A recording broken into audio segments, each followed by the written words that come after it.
My name is Lonnie Mitchell, Robinson, Samantha Watson. and we are from Franklin D. Roosevelt, and we're making the enchanting broccoli smoothie. First step, we're going to get half a cup of broccoli and chop it into small pieces. Then place the broccoli in a small microwave-safe bowl.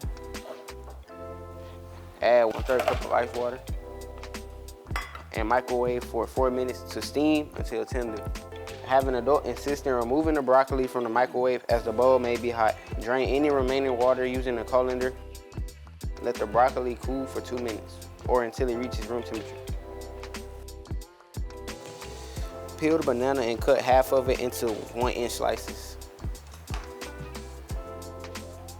With adult supervision, place the remaining 1/3 cup of water and all other ingredients in a blender, then blend until smooth.